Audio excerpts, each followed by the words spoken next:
Welcome to the second version of the Rebel Entrepreneur Coaching Series with a whole new entrepreneur, a whole new product, and some explicit content. So warning, if you're listening to this in the car with the kids in the back, turn it off now. There is some swearing and some adult content in this episode. Now, there's two reasons the podcast has taken this turn for this particular series. Is number one, people swear in real life. It happens. And whilst we avoid that on the main Monday episode, and I avoid it in nearly all my presentations, it's part of life. And if you enter into the business world, you're going to come across it occasionally. But I need you to know there are swearing in this episode, so explicit warning content. Number two, the theme is you can make money doing what you love. And actually throughout this series, we discover the different subjects that the particular artist we're working with, her name is Jaymie, the particular subjects she is interested in and the different things. And she does everything from children's art to women in horror to erotic pin-up art. And she covers a broad range of subjects. And we cover some interesting things. So you have been well warned. This is an explicit subject and an explicit content warning for this series of the podcast. If you've got your kids, turn it off, put your headphones in and listen away. As always, I think there is some incredible takeaways from these conversations, and I'll have a little summary for you at the end. The extraordinary belongs to those that create it. Rebelling against business plans and debt, rebelling against what society expects of us to build cool businesses, make money, have fun, and do good. Let's create something extraordinary together. Welcome to the Rebel Entrepreneur. So on today's episode, I have two people with me. I have the legendary trainer of Pop-Up Business School, Katie Coombes. Katie Coombes, welcome to the show. Good afternoon, good evening, good morning, Alan. I'm not sure what time of day it actually is, or where in the world I am, or what the date is. 2020 has been a bit of a confusing year. It has been a confusing year, but I'm glad you're here to help us navigate through the business world. So welcome back to the show. And today we've got with us as well, we've got Jaymie Dillon. Jaymie Dillon, welcome to the show. Hi, Alan. Hi, Katie. It is morning here in Canada, but I think it's afternoon for you. So we're all screwed up. It's perfect. It's perfect. We can be screwed up together. And Jaymie, I've been really excited about doing this episode with you. You filled out the feedback form from season 1 of the podcast and gave me some brilliant ideas. And I messaged you about your business. We just got chatting. Tell us and the listeners, what exactly is your business? What are you working on at the moment? Yeah, so I was really happy to fill out that end of season form. It kind of helped me really think about what did I do as side gigs this year? And I was quite inspired by the show to do a lot of sort of mini things, quick things. So I'm an illustrator. I draw a very cartoony style. I have a few different themes that I work with in my art. But in general, I would say like my work is bright, cartoony, comic book style. And this year I've been getting more commissions. I've been sort of putting myself out there, getting more commissions. I've been teaching a bit of art as well, but that's not what I want my main focus to be. My main focus I really want is to be working as a full-time illustrator. I have a day job. It is in a creative field, but I would like to be working for myself down the road. This is my main goal. And that's the main thing I'd like to work on here with you both today. I love that. So it's turning the side hustle into the full-time thing and making money out of your passion, which is the illustration and the art. Exactly. So what is the biggest challenge you're facing at the moment? So the biggest challenge is time. Time is really a huge issue for me because I have a day job. I work out quite a bit. I'm not going to stop that because I care about my health and fitness. And it's also from my mental health. If I don't work out, I feel really sad.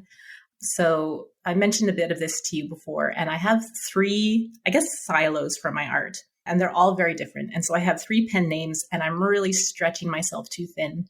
And I'm trying to figure out, do I drop one or two of them? Do I find a way to merge them together? So I don't know if you want me to go into more detail of those, but I'll say absolutely lack of time and stretching myself too thin are my biggest issues. And I'll say already this year, I was doing some other side gigs. I have personal training certifications, so I was getting personal training clients. Like I said, I was teaching art to my friend's daughter online. I was teaching myself programming, just like doing literally everything. And I have cut out many of those things. I enjoy doing a lot of different stuff in my life. It gives me pleasure, but I really want to focus on my art. So I feel like even though I have 3 different art businesses, somehow that's less. I'm doing less than I was before, if you can imagine. Jaymie, when do you sleep, Jaymie? Oh, I don't sleep. What are you talking about? I just live off a constant stream of caffeine.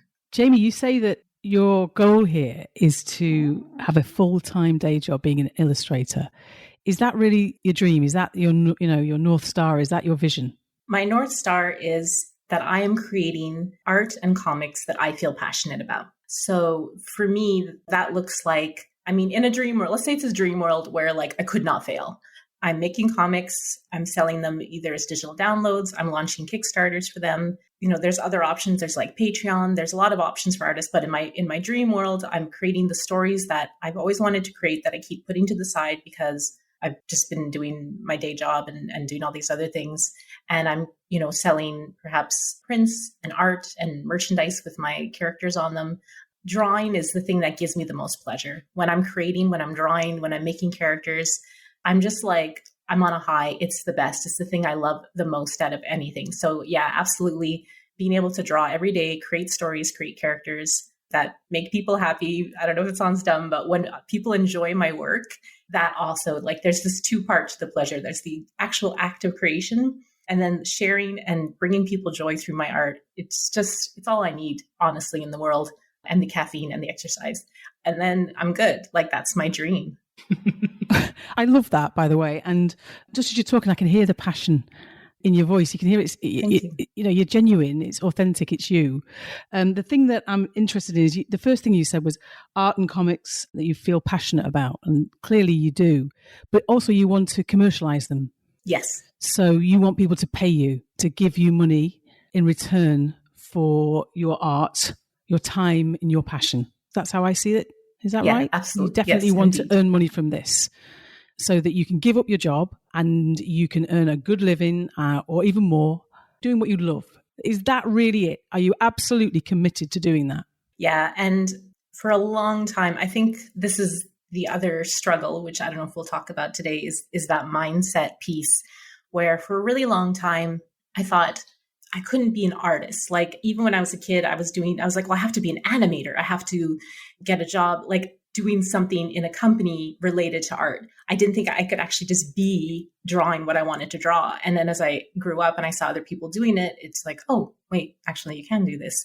So I had to change that. I've always worked on my plan B my whole life. I'm such an entrepreneur. I've always been doing things like web design and graphic design. I built a career for myself actually in e-learning, because in e-learning, it's education online, but because I can draw and create and do graphic design, I have this superpower. So I built a good career for myself. I'm actually working in video games right now. So that's a big thing for me. And also just like, I don't know, like a lot has happened this year. Corona, other things in my life, which made me realize life is really, really short. And I've spent my whole life sort of like not putting art first, always drawing, always creating, but never, ever making it my main focus, never giving it the real push. And another part is that I really actually thought I wasn't good enough for a very long time. I thought I was inadequate as an artist, that I couldn't make it as an artist. And I'm sort of pushing those thoughts aside and just going for it this year and just saying, again, life is really fucking short. Do I want to say that I didn't try and make a living for myself as an artist? So that's sort of where I am. I think there's no doubt then. I think there's no doubt you do want to do that. You are committed to it. I'm just trying to get to finding out and defining that goal, because once you've got that kind of goal in your head and you can say it simply how you want to be, that, the life you want to construct for yourself, then you can work towards it. And to be clear, even though it's not all about getting to the goal, it's a lot about the journey and the day-to-day and how you get there and the enjoyment of your life getting there and what else it will bring along the way. it's good to have a real clear focus and goal to go for. I think you have. I mean, the passion and your talent. I mean, I've had a look at some of your stuff over the last 24 hours and looking at your Instagram accounts and your website. Your talent is unbelievable.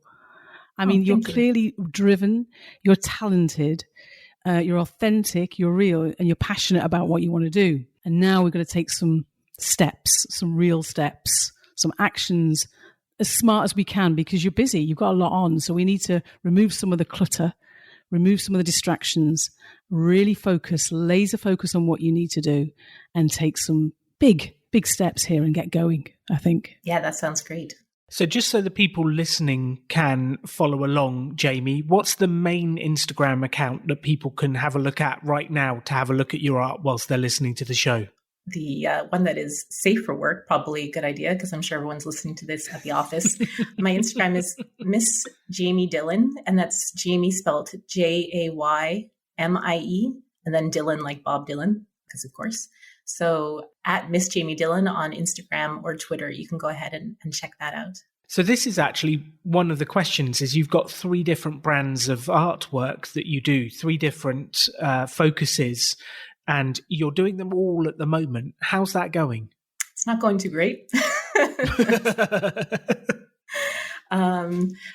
So I have my main account, the one that I just said. It's really like, that's where the passion is. That's where I put in. I'm a weirdo goth, 40-year-old goth woman who's always loved this spooky, cute art style and horror movies, and also like feminism, which does that fit? Yes, it does. You'd be surprised. Feminism and horror movies are actually quite linked. And so doing like really cool female characters is something I love. And I would love to be doing horror comic anthologies, starting some small horror comics.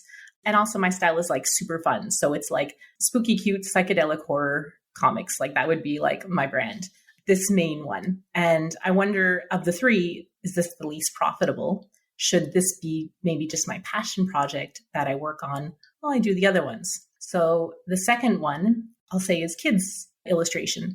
And I've done like cartoon pet portraits. I've been getting commissions for children's books. So talking to authors about illustrating their books. I got commissioned for an artist portrait. And this one, like, I'll say this is funny because I've always drawn funny animals. I'm kind of like known for funny cartoon animals. I love drawing animals. And one day I was feeling super depressed and I went on my personal Facebook because I know that when you're sad, it's good to cheer other people up. So one day I was like, hey, everyone, I'm doing 5-minute portraits or animal drawings of your favorite animal. Drop it in the comments. And people did. And I, at the end of like 2 days, because it took more than 5 minutes, about 15 to 20 minutes per drawing, I did about like 30 animal drawings, and people were so happy. They loved them. It made other people happy. It was a trick. It was all to make me happy, by making other people happy. Totally worked, by the way. And then not long after, 2 of my friends said, oh, I know this children's author, are you interested in commission? I'm like, yes. So I actually did, like, through this experiment. Well, it wasn't an experiment. It was just like having fun. I hooked up with 2 authors, and one of them has paid me for an illustration, and the other one had an idea for a book. Now, people sometimes are surprised when I tell them the price, which my prices are not super high either. But, people have no idea what to expect, especially most of these authors are moms with kids, so their budgets are not huge, and they've written a book and they really want to get it out in the world. But I'm kind of really into this woman's idea, and I'm working with her. We're going to try and do a Kickstarter this year. And this is cool because it's a real experiment. I've told her we might fail. The only thing we're going to lose is our time, but we might publish a book, and that would be super awesome. So this is my second one. And with this one, with the kids' books, there's also, I actually have like a business plan more with this one. And that is in creating Kindle Direct Publishing books, so KDP. So this is like creating books that you put on Amazon and they take care of publishing and printing and shipping, but you have to sort of do your own marketing. And because I draw, I'm able to create coloring books, and I'm able to create books that are very unique compared to what everyone else on there is making. A lot of people are just using clip art and stock images, and their books are kind of shitty. And it's a long game. Like, I know that I'm not going to put out a book and then it's selling like 1,000 copies a day. I know that illustration is, and the KDP world is a longer game, and you're building up slowly. But that's all of that just fits with like the kids' books and that style. Then the third style is erotic art. So it's very different from the kids' books. And this is now why the audience is like, oh, that's why she has the pen names. Because you're like, well, cartoons and like the spooky cute. I don't see why you have to be different. This is why. And for so long, this was actually my passion. And I still love doing pinups. And it's really, so I'm, the feminism follows along through all three of these. I'm very big into diversity, body positivity. My erotic art is really made for women who don't find pleasure in what mainstream pornography is creating. So it's a place for them to find something that characters that look like them and things that give them pleasure. And a lot of my fans are women. The commissions I get for this, sometimes it's someone wants a portrait of themselves as a couple for their lover. There will be sex workers who want portraits of themselves to, promote their brand. So there's a lot of things. It's definitely adult. What I'm doing is not just like pinups. It's like full on adult work. And I did release my first comic, and I did as a pay what you want. And I sold quite a few copies. Even as pay what you want, I sold quite a few at different prices because I give so much free content out that people really wanted to support me, which was really cool. And I found after doing that one comic, I actually just preferred drawing the comic part and not the sex part. So the part of me is losing interest in that. And there's another big reason that I'm losing interest in this brand. And it used to be, people were like, sex, it's like, recession proof. And it's so easy that you can just make an erotic comic and everybody's going to buy it. Wrong. We are living in a much more conservative world. And the online space for erotic art, even if it is body positivity, even if it is, PG-13 almost, it's getting harder and harder to put your work out there. I've already lost an Instagram account to, the big nipple crisis on Instagram where you can't post a nipple, and they're cartoon nipples, but there you have it. And so it's become such a struggle. It's so hard to take payment for even commissions. So there's so many challenges when you're making adult content online, even if it's illustration, that it's like kind of exhausting to me. And I feel maybe I should be fighting the good fight and supporting, my sex worker friends and doing my best to make sure that there is safe spaces online. But it's also like, I don't know, it wouldn't be so much easier just to take a break from that. Although I have one client this year who's been doing a lot of commissions of erotic art for a comic that he wants to create. And we've talked about maybe doing a Kickstarter next year. So that's exciting. It's one of my biggest clients right now is this person who wants to do this comic, which could be really great long-term. But again, there's all these challenges. So those are my three styles. And I don't know if I'm talking too much now, but I had kind of done like a mental Venn diagram of the three to see like where they overlap and if I can merge two or like which one I would get rid of. So, but maybe I'll stop talking for a bit and let Katie throw some thoughts in there. Well, the thing I wrote down was nipple crisis, if I'm quite honest. I was trying to think of something really profound to say and to give you some great directions, and I wrote the word nipple crisis. I'm so it's sorry a very about important. That. No, don't be sorry. It's really important. I just wrote that down. That was my main note. I've even underlined it. Look, there's a pandemic. There's a nipple Never crisis. mind about that. It's a nipple crisis that I'm interested in. I think from your three brands and your three areas that you're interested in, the kids, the erotic, and your sort of main, what you call your main brand, what would you call that? Your sort of gothic kind of style. Yeah, spooky. I would say spooky cute. Spooky cute. Okay, I like that. I think you answered your question when you were talking. You convinced me that you were kind of over the erotic stuff at the moment, that you weren't enjoying some elements of it. So I'm interested that you kind of flagged that up yourself. Because to me, you need to choose one here and to move the other two to the side, knowing that you can always go back to them if you need to. They'll still be there. You can still pick them up. But there is so much going on for you right now. Everything from your personal training to your day job to your three different art brands. I think that you really have to remove at least two of them and go for one, which I think there may be a little bit of, bereavement almost, that you're going to put them aside, that you'll feel a bit of loss. As you are saying it, I'm feeling pain. I am. And I'm sure I'm not the only person. I love doing all these things. Like even I still love web design. I still have all these things. It's easier for me to put those to the side. But when it comes to like one of the art brands, it does give me pain. Now, I said the personal training, I did have a few clients this year. I'm very happy to stop that because that was a good experiment, but it's not for me. I like to be fit and work out a lot. and give people advice if they need it. So I'm glad I have the certification to give people advice. But man, because I go all out. So if I meet someone, I have the session and then I do a really amazing plan for them. And then I'm there if they have questions, and I'm like, oh my God, I'm getting paid less than minimum wage, for all that I'm putting in. So it's too much. Yeah. So that's an easy one to knock off. Okay. It just seems that with the three different brands, they're really quite different.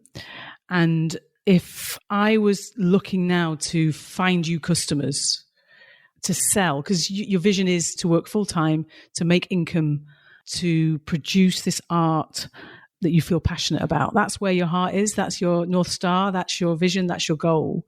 Mm-hmm. Then right now, there's too many things for me to be able to think about. If I was you right now, there's just too much going on, because there is opportunity all over the place. And when we first start up with our businesses, we can react quickly and see opportunity and go towards it. But what sometimes happens, especially when we're very entrepreneurial, and you're clearly really entrepreneurial, so you can see the opportunity and people are drawn to you to a Kickstarter, to do a commission, to buy a print. I mean, your work is phenomenally good.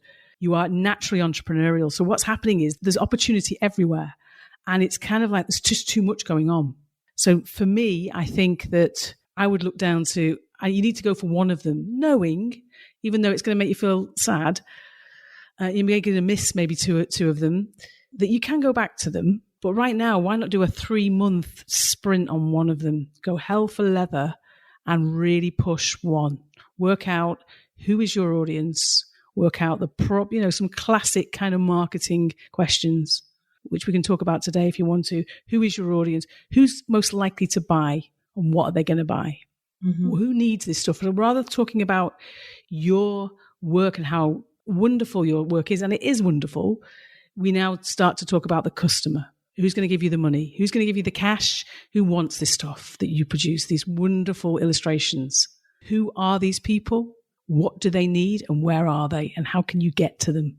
So I think that's the kind of area that I'd like to maybe explore with you today. Yeah, that sounds good. As an illustrator, there's many ways to bring in income. And commissions are kind of the worst. If you think about it, let's say you draw a commission for $100, then to make $1,000 a week, I have to get 10 consistent commissions. And that's quite hard. So for me, I love commissions. I enjoy them, but I'm trying to find those other ways. And I don't like the term passive income only because it makes it seem like, oh, I'm lazy and I just want to have real estate income coming in or something like that. So I know that term is kind of wrong, but I am into the idea of creating a product that will live on past its creation, so I guess that technically is the definition of passive income. So either courses, on illustration, or, I was talking about the KDP books, Kindle Direct Publishing, even digital comics, which really don't sell amazingly. That would really be the passion project. I find with my Spooky Cute brand, there's a real clear audience for merch, for stickers and t-shirts and things like this. So I could create merch for that side. I feel like that also in the sense of I want to have fun, right? I want to have joy in the art. I want to be creating all day. I'm not afraid of putting in a lot of work. I already am putting in so much hours. So it's not that, but I do like the idea of enjoying the work I'm creating and having fun with it. And there's so much fun in that. But when I think of I really had to make money in the next 3 months, really, I couldn't work, I couldn't do anything, what would I work on? I know that the KDP books would probably be the one to put my time into. Again, it's not for sure that any of them would sell, but I do think that I am bringing high quality books to the market, books that people want to buy. When I show people my books, they are buying them. They're really excited by them. The price is not too high when you publish through Amazon. And I could just spend the next 3 months, making a ton of really cool activity books and coloring books for kids, putting them out there so that in 3 months, they're kind of indexed into Amazon and they are starting to bring in income slowly. And, let's say I start off and I'm selling $100 a month of books. That's not so much. But again, if you have 10 books out there and they're each selling $100 a month, okay, I made my first $1,000 in passive income. That's super cool. And because I have a day job, it's not like I'm, oh God, I need to make more books and it's so stressful, So there's still that having a day job makes the financial stress less. It just makes the time stress more. So that's what I feel would be the best use of my time. There you go. You've made a decision. You're going to go for the kids. There you go. Yeah. And I feel a bit of pain in my heart, right, as I say it to you, because I know that like, oh God, but I have all this other stuff I want to do. Like, Katie, don't you understand? I do. I understand completely. I totally understand. Because of your entrepreneurial, the way that you are, there's opportunity coming all over the place, but there is too much. I think there's just too much noise. And I think I was hoping that you found a way yourself to get to one of those. I think you already talked yourself out of the exotic one. So, or erotic, not exotic. I'm still distracted by nipple crisis. Yeah, we'll talk later. And the erotic one, I think you've taught yourself out of. I'm interested in the kids one. I'd like to examine that a little bit more and see that you've already worked out that your like route to market, which is a really, a kind of strange way of saying, how you're going to get it in front of people is through the Kindle. The idea that you are sort of digitally publishing. Is that the right thing to say there? Is it a digital publishing thing? Yeah. That's really where you think the worth is? I think it's not digitally publishing. Actually, it's like they do print the books. They print on demand, which is exciting. So it's great because they actually take care of printing and shipping, and they have the American market, Canadian, UK. So it is actually quite cool. Like, I know that it's not, oh, you put your book on KDP and suddenly it's selling 100 copies. Like, I'm quite aware of the realistic, side of this, but it is also the thing that I see with my particular talents and my particular style doing quite well. And because I already know, like, a lot of people will make these books and they'll get stock images, pre-done interiors. They use Canva to make their exteriors. Whereas I'm an illustrator, I'm a graphic designer. I know how to publish my own book, format it. I'm doing ad courses, like I'm taking courses on Amazon ads, so online to sort of optimize my ads. So I feel like this is something that like actually could be a good use of my talents. What it doesn't do is, like, a lot of people have a KDP store and they don't have any social media presence. It's not their brand. It's not anything. They're able to make books on, I don't know, camping logbooks and stuff, and somehow they're making a living off of it. Good for them. Whereas I kind of want, my art to be my identity. When I'm drawing animals and doing sketches, I'd love to be posting those on social media and again, bringing people joy, building a following. And if I am going to launch a Kickstarter in the spring with this author, we do need to start building an audience. We need to start our newsletter. We need to start building all of that. And so of the 3 accounts, I actually don't have like a social media for my kids' work yet. I just have the website, but I haven't started building the brand around that. Okay, so just so I'm clear, when you do the Kindle publishing, you have to work with another author. You're imagining you're going to do the illustrations and work with an author who's going to write the words. Is that correct? No, sorry. I got the wrong end of the stick here? Yeah, I'm sorry if I didn't make that clear. No, the Kindle is just me. I'm going to make coloring books and activity books and really fun stuff for kids. And the Kickstarter is because I wanted to try and do a Kickstarter this year and experiment. So, this one author contacted me. I mean, who am I to just say yes to some random author? She's a friend of a friend. Like, honestly, like, it's kind of dumb on my part to be doing that. But I don't know. I felt good about her project. I felt good about, it's in a kind of, as we talked about, like the mini experiments. I think her idea is marketable. I guess I'm also, what she's bringing to the table is, like, she's a Pilates teacher. So she has a network already. So I'm bringing my talent as an illustrator, and she has her network that we can reach out to. And, we can just try and do like the smallest Kickstarter launch. And that's super exciting. Like, imagine we do it and it's just enough to publish. I don't know. What if it's 100 books? Who cares? Like, it would be so cool just to say, like, we ran a Kickstarter. It was successful. We printed 100 books. We sold them to friends and family. And now I know how to run a Kickstarter. Fantastic. And now I can do for a bigger launch, not huge, but, smaller. And I have another friend, I would say he's almost my writing partner. And him and I are also working on a book. We're trying to figure out if it's more young adult or adult. It's kind of a horror kids book. And I feel so passionate about that idea. So I kind of want to do this mini Kickstarter before I do anything, with my writing partner. Okay. Can I just pull you back for a sec? Yes. Because you are so excited about you doing your Kickstarters. And I can feel again I can hear it in your voice, the excitement about doing it. And then I'm like, hang on a second, I've got written down here, we're doing colouring books on Kindle. I know, right? Are we? Or are we doing collaborations with artists, with writers, and doing Kickstarters? That's a good question. I'm not saying you can't do those things. You can do whatever you like because you're your own boss. But in terms of getting to move away some of the clutter, just so you can really laser focus and really go for it, are some of these things you have to put on ice a little bit so you can really focus? Because I want to get down to the nitty gritty on who's going to buy these colouring books. Who are these people and where are they and how do we reach them? Yeah. So I guess, let's say with this first Kickstarter, I was thinking of doing it in the spring. Maybe we can push it till summer. Like there's really no rush in this one. Mm-hmm. So, 6 months from now, like I can even tell her, let's start working on it in February, after I made a whole bunch of coloring books. And just now, just sit and focus on creating like if I can make a bunch of coloring books and activity books and get them out there, then they're in the store. Then after 2 months, they kind of get indexed by Amazon and they start to show up in people's searches. And I can start playing with advertising more and I can start experimenting with that. So I feel like that's where I should be going, because the Kickstarter is, again, it'll be a mini launch. It's not going to pay my bills. It might pay only for itself, and you're building on yourself. So you do that first Kickstarter, you start to get your name, you start to get your list. It's not a quit my job project. It's a cool, you made this awesome product, like good for you project. So I still think like doing the KDP is actually could actually bring in revenue that, slowly starts to replace part of my income. Mm-hmm. And I do like drawing cartoon animals. I love it. Actually, it's really fun. I do deep inside still feel sadness that I'm going to be putting like my spooky, cute horror art to the side, which is something that I feel so passionate about. You can change your mind. Look, you can change your mind here. It's up to you. I know.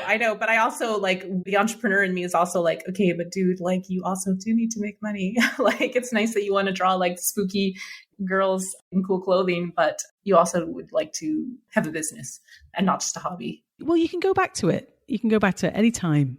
And then that's the beauty of this. You can choose what happens next. I'm interested in, you clearly know about the KDP and the idea that you put these colouring books out there. It takes 2 months for them to be logged and in a format so that people can find them when they search on Amazon. So you know that process. But I will ask you, and it's going to be cartoon animals. Yeah. So that's, and I've seen your website, so I can see that they're fantastic and I love them. Thank you. Who's going to be interested in buying them? Who are those people? So parents who, with COVID, there's been a lot more homeschooling.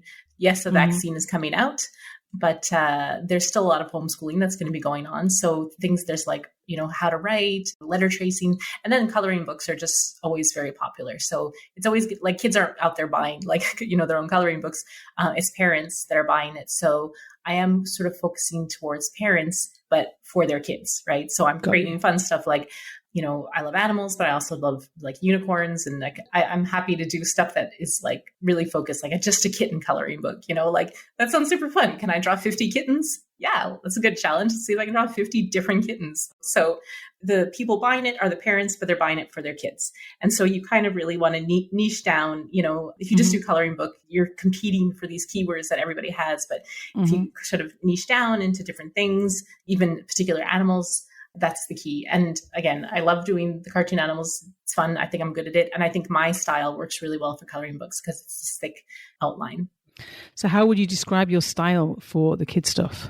Because you're quite clear about the erotic stuff. You're quite clear about your spooky, cute other stuff. How would you describe your kid stuff? I mean, what's your difference? I'm thinking about my children. Why would my daughter want to colour one of your books in? What's the difference? What would she be searching for? What should be into? Oh, interesting. Yeah. So I find that I do very funny, whimsical characters. They have a lot of character. They're not just these flat, simple illustrations. They have personality. They're funny. So that's what I think that my cartoons bring a little bit more. They're really funny. Not to pat myself on the back, but I'm pretty funny. So I think that they are though, pretty different than what's out there. So yeah, so that's what I think I have. I think the way Casey's taking it is absolutely correct. The comment I wanted to just add in was, Jaymie, have you heard the expression, if you build it, they will come? Yeah, from the fictional movie, what's that baseball movie? Yes, I've heard that one. Yeah. Field of Dreams. I think it was also said in Wayne's World, which is far more my level. Yeah, agreed. Preferred. If you build it, they will come is one of these things in society. And I've heard you said about you put it on Amazon, it gets indexed, and then people will start buying it. Like, that sounds lovely. That's when the hard work starts. And I've had a couple of friends who managed to get a deal publishing a book with Penguin. And even doing the book deal with Penguin, who would throw marketing dollars and energy behind the book to sell it, still the biggest question the publisher had was, how are you going to sell the book? I certainly didn't mean to imply that I put it on Amazon and then they take care of it because it's Amazon.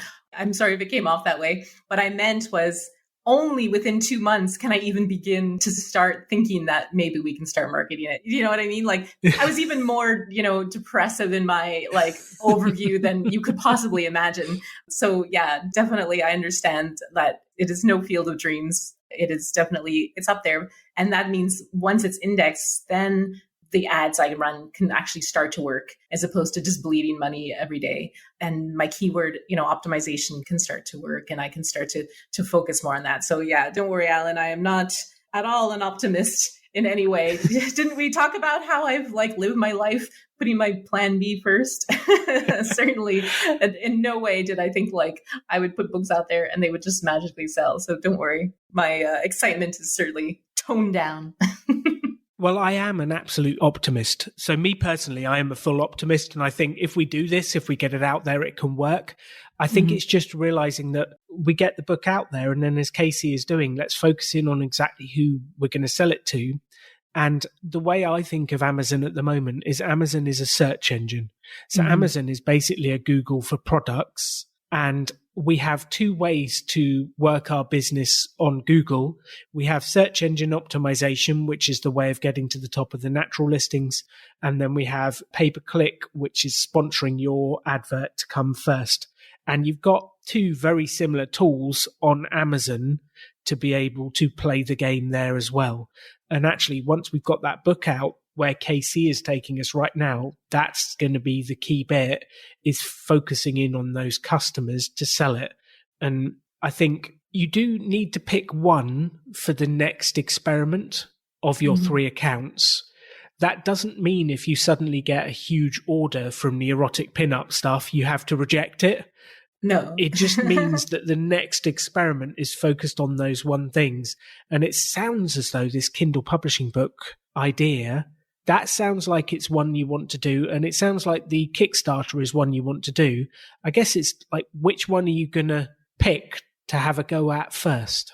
Yeah, I think definitely pushing the Kickstarter to the summer makes sense, and doing the Kindle right now makes sense. And I guess I do would really love to make my spooky cute horror art work, but I just can't in my mind at this point see a way of in 3 months, could I be making some consistent revenue from that? I just can't see it, because I have so many ideas of how I could start to market that and start to build that audience. But all I see with that style, and maybe I'm wrong, and maybe I'm just being a pessimist, which I'm trying to work on with my therapist, thank you very much, is that I'll be building an audience of viewers, but not of paying clients. Do you see what I'm saying? Yes. So time has absolutely flown through this. I think we sort of need to start thinking about, let's wrap this up into a plan and where we're going to go. Katie Coombes, what are your thoughts? I think that the Kindle publishing, the kids' book, Jaymie's knowledge of how to get her books indexed on there is the bit that stands out for me as a project that could work. The questions, or the area that we haven't discovered yet or really got into yet, is about who's going to buy them and what words and what phrases they're going to use. What will they be searching for when they come across your books? And I'm interested in the idea that it's the children that actually search, the age of the children, and also what else they're into. Because I know that my daughter at 8 doesn't search the same things as some of her friends. So what type of kids, what else are they into? Is your daughter at 8 on Amazon looking up stuff for herself? Yeah, they are, sadly. Okay. I'm embarrassed to tell you that they are. They are looking up stuff to show us and say, what about this? And just to look at stuff. Hmm. And they're used to searching, and they're sophisticated in their searching already on Google and on Amazon. They know the longer the sentences they use and the stuff they're into, they get better search results. Oh, interesting. Okay, I didn't think so, because I figure like what's happening most of the time is someone is like putting it in coloring book, and then you have to sort of niche down. So it's like I can't just. I mean, I'm going to use coloring book as a keyword search for sure, but let's say if I'm placing an ad, the cost of just catching it for coloring book is probably more than the cost of the book itself or the royalty. So I need to niche down by age, by animal, by gender. But I don't know if your daughter is putting in like coloring book for 8-year-old girl. Is she? No, she's not. She's using, I think like most of us, when we're searching, we're quite honest with our searches. I mean, there's a thing that we ask Google questions that we don't, and we type things into Google that we don't tell our doctor and don't tell our partners. We put it into Google first. And I think there's an element of that. The more honest you are and the more detailed you are with your searches, the better results you get. And I think that happens because it's just the way that search has taught us to do that. And we're getting better at it just naturally all the time. And I know my kids do it. So I'm not sure about the age group. So for me, at this point, for the next step would be to really think about who is going to be searching and what are they looking for, so that you can really focus on your customer and think about, have you got the right products? Because it kind of feels very generic. Your work is beautiful. It's not a judgment on your work. It's a judgment of who wants it and what are they looking for. Yeah, for sure. I'm certainly using some tools, some paid, some free sort of keyword research tools. So you type it in, you find out what other people are searching for. You see what, is high ranking. Some people create KDP books just based on that, right? They'll just be like, what's high search volume, but doesn't have many actual books in that category. And I'm going to make a book for that.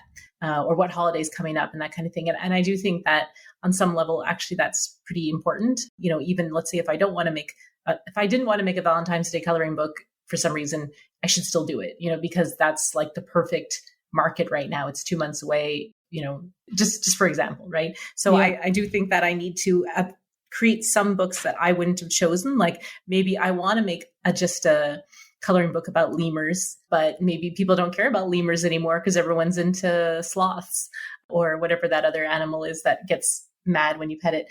So, I do have to sort of look at what's trending and create for what's trending as well. It's interesting. I do agree, like we must have our target client, but I almost wonder if the Amazon selling is a bit different than like having a brand that you sell to, in the sense that you want to follow the trends instead of trying to get a specific client to find you. You're like, here are the trends, I'm going to jump on them because, the time to sell is so fast in this world and things move so quickly.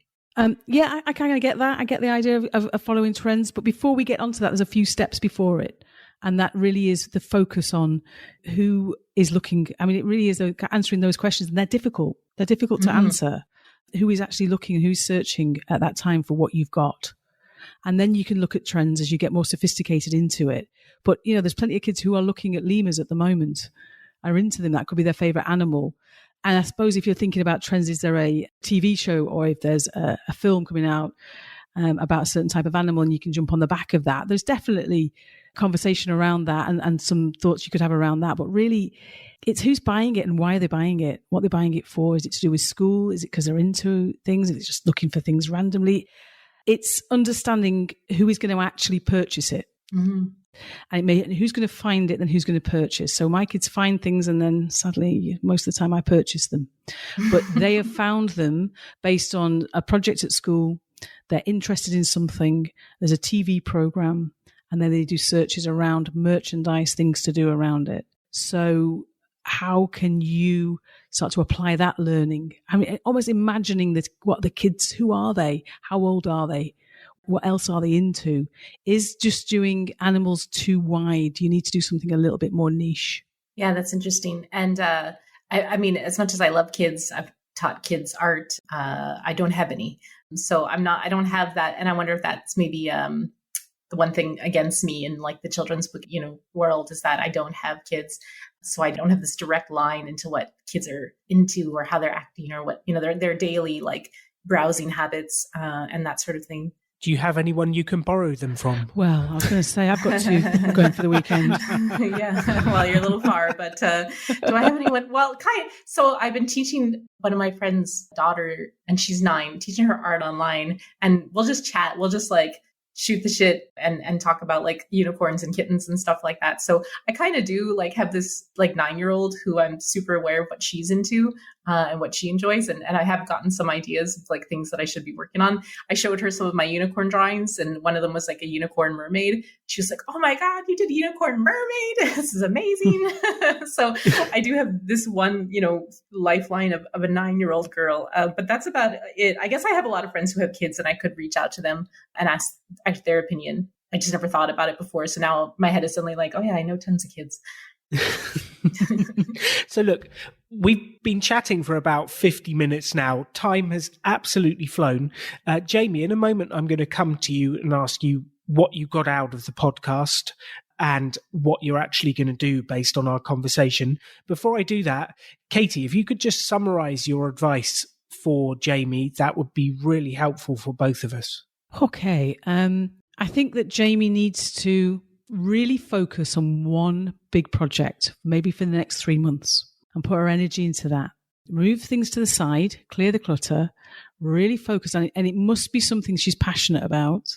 She can't pretend to be or think that's where the money is or that's where the gap in the market is. It's the one that she thinks, I will just love doing that, where I will be in my element, where I can go for it, and I can't wait to start.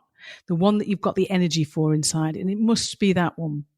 So that when you finish this call, when you finish this podcast, you're just like, right, I'm onto it as soon as I can. You're looking for that spare moment because you know it's the right thing. Move everything to the side, knowing that you can come back to it, and then really focusing on what you are selling to whom.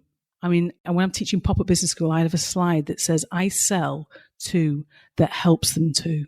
Mm-hmm. So I sell to that helps them to. And I think that's the place to start. And you can change it. You can adapt it as you go, as you're thinking, but it's a great place just to start. That's the only business plan you need. Understand what you sell, who's buying it, and how it helps them. And even if you're selling to kids, you can still do the same thing. You can still imagine those children and what they're looking for. And how does it help them? Does it help them finish a project at school? Are they looking to learn to draw? Are they looking to use the new pens they've just bought? What is it that you're helping them with? I honestly believe that everything we buy as humans, from a pen to a cup of coffee, is we're fulfilling a need somewhere within us. We're fulfilling a desire, a want, need, or a desire, or we are solving a problem on some level. Every single thing. So if you can start to understand what your colouring books will do, what's the result of them? What is the want, need, desire, or problem they're going to solve? Even for little people, it's still the same thing. Mm-hmm. And I think that focus on the customer, it has to start there. It's almost like reverse. Intuition says you start with your product or your service or your art. And actually, let's think about because you're commercializing here. You're starting with your customer. What do they want? And can you provide it? That's my summary, really. Katie Coombes, I love it. Excellent. Jaymie, what have you got out of chatting to us today? And what are you going to do based on this? I definitely, and maybe it wasn't the intention, but I definitely think I got that tough love of like, you must pick. And I knew it was going to go that way. I knew you wouldn't say like, you know what? Just do a little bit of each of them. It's going to be fine. I knew it wouldn't go that way. I was secretly hoping we could just pick 2 out of the 3. And what I'm going to do, to be really honest, is sit and journal for a little bit and get all those thoughts out on paper, digital paper, because that's the best way for me to sort of come to terms with like my thoughts. Because as much like part of me is like, yep, this is definitely the way to go. And the other part of me is like, but don't you want to draw something spooky? Don't you want to do your like other thing? So I need to sort of figure out, why is that still poking in my head? Is that where I want to go? And I'm just, looking at KDP because I think it's going to make money. Do I feel passionate about these coloring books? Part of me does. God, when I was drawing them, I spent a whole weekend making one. And I was like, this is the funnest. So I just need to clarify 100% why I'm choosing this, what it's creating, what it's giving, and what it's bringing me, and what it will bring a client. And then what my plan will be to make it happen. And that being said, like when I pick, I will pick and I will go full force on it. I'm probably still going to give myself a little time to draw for fun other things. But as I had mentioned in my email, I don't really watch shows or play video games. So I think that allowing myself a couple of hours a week to draw, work on a spooky comic or something like that, I think that's a fair thing to do, as seen as free time. But if I'm going to be saying I'm going to work on my business from 7 to 10 every night, then I have to really focus on the one that I choose, which I think we all can agree is probably the KDP. I love how I put probably. That was definitely a very assertive answer that I gave you. Is that clear, Ellen? You're still hedging your bets, sorry. You're still hedging your bets. I love it. It's clear you're going to go away and think about it. Yeah. Yeah, it's clear I'm going to go away and have a think and probably a coffee as well. Yeah. Jaymie, thank you so much for coming on the show and being part of it. I think it's been really interesting to examine this. Will you come back and tell us how you get on with all of this? I would love that. I hope that I didn't frustrate you too much today with my indecisiveness. I would love to come back and tell you that I did pick something and that I did go full force on it. Well, we'll see. We'll see what happens.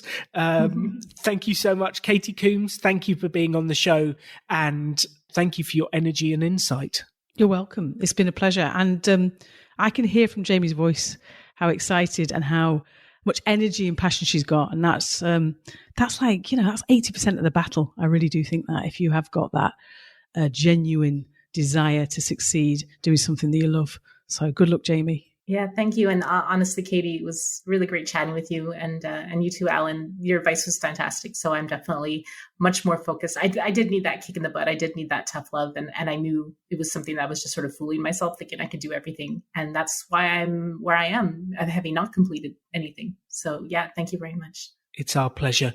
And the closing thought for the audience listening at the home, with all of these things, there isn't actually a right answer. So given 2 possible options, given 3 possible options, and you're thinking, well, they're all pretty good, it doesn't really matter what you pick. As long as you do something, you take action and you make it happen. So if you get that one thing from this podcast today and you go away and you take action and you sell to a particular audience member, nothing would make us at The Rebel Entrepreneur happier. Good luck, go make money and have fun. That was episode 1, and you can see Jaymie trying to make a decision between these different projects she wants to focus on. She's a creative. She loves to create. And one of the things that Simon, myself, and Katie Coombes have noticed at Pop-Up Business School is if you are creative, you probably have more than one idea. And then choosing is tough. How do you know where to focus? How do you know what to do? And the bit I'd love you to take away from this episode is you can debate endlessly which idea to go for. Like, it's a never-ending debate. You could literally talk about the marketing, the market, who's going to buy, the size of the market. We could spend days on this subject, and I don't want to. Actually, at some point, you have to end the debate and just go for it, because you're never going to make the perfect decision. And that's uncomfortable to know, but you're never going to make the perfect decision. Even the wisest people get it wrong. For the Americans listening out there, Shark's Tank is called Dragon's Den in England. And whether it's Dragon's Den or Shark's Tank, the entrepreneurs on there have made a fortune, but they still make the wrong decision of businesses to invest in. There's still a 50-50 chance of the businesses they invest in failing. And if the most successful entrepreneurs out there get it wrong, what hope have you and I got? Like, we're still going to get it wrong. This is the key for me of actually the whole Rebel Entrepreneur series, is taking an idea and testing it without debt and with as little risk as possible, because you get to choose what risk you face. So you can choose whether you risk time, you can choose whether you risk reputation, you can choose whether you risk energy or money. So what we say is make sure that you risk energy and time, not money, because you can do a mini experiment, you can test your ideas, you can get it out there and you can see if it'll work. And actually, you will never know which idea is the best until you try it. That is what I would love you to take away from this episode, is pick an idea, test it, get it out there, run a mini experiment and do it. That is the key to progress on all of these things. So listen to episode 9 from season 2, from Ideas to Reality, mini experiments, and the couple of episodes afterwards where we have Michael talking about a mini experiment that failed, Keith talking about the wrap up of his mini experiment and what he's done. And please test your idea. You're never going to make the perfect decision. You just need to make a decision and get going. Start building the future you want today. You can have any life you want to. Choose to build something cool. Choose to take action. Choose to work to make your dreams become reality. Stand out. Be different. Be yourself. Be a rebel entrepreneur.